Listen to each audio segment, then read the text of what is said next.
3 दिनों से लगातार गिरावट इस स्टॉक में देखने को मिल रही है। आज भी 4-4.5% नीचे है। अब क्वार्टर वन का अपडेट आप देखें तो यहाँ पर स्टैंडअलोन रेवेन्यू ग्रोथ आपको नजर आएगी तकरीबन 15% की पिछले साल के मुकाबले, यानी 15,932 करोड़ की जो स्टैंडअलोन रेवेन्यू उन्होंने प्रीवियस क्वार्टर में दर्ज की थी पिछले साल, वो अब 18,344 करोड़ के करीब का आंकड़ा देखने को मिला है। जो टोटल स्टोर्स की संख्या है अब 503 आ चुकी है, लेकिन खास बात है कि 15% की जो ग्रोथ है ये वे लेस देन एस्टिमेट्स है। इनफैक्ट मार्केट अनुमान लगा रहा था कि एटलीस्ट 19 से 20% तक की ग्रोथ देखने को मिल सकती है, यानी ये जो 15% का आंकड़ा है अपने अनुमान से 4 से 5% कम है। और खास बात अगर आप देखें तो मॉडरेशन यहाँ पर देखने को मिला है। एक तो जो स्टोर एडिशंस है पीयर्स के मुकाबले बड़े धीमी ग्रोथ यहाँ पर देखने को मिल रही है। मार्केट जितना चाहता है उतनी तेजी से नए स्टोर्स यहाँ पर ओपन नहीं हो रहे, तो एक और कारण है जिसके चलते स्टॉक में आपको गिरावट नजर आ रही है।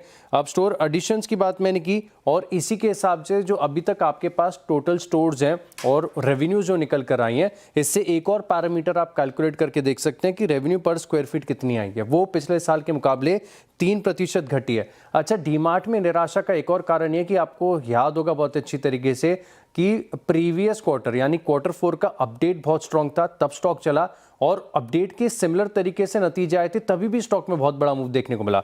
तब वहां पर आप देखें तो जो रेवेन्यू पर स्क्वायर फीट है इसमें 2% की ग्रोथ थी, इस बार 3% की गिरावट है और इसी के चलते आप देखें तो एक बड़ा एक्शन देखने को मिल रहा है। ब्रोकरेजेस काफी हद तक मिक्स्ड रहते हैं क्योंकि ये स्टॉक को समझना मुश्किल है। वैल्यूएशन के पैरामीटर पर सबको महंगा ही नजर आता है। HSBC रिड्यूस की रेटिंग दे रहे हैं, 3,870 का टारगेट है। गोल्डमैन सैक्स ने बिकवाली की राय दी है 4,000 का टारगेट, लेकिन सिर्फ एक UBS ऐसे हैं जो अभी भी स्टॉक के ऊपर बुलिश है।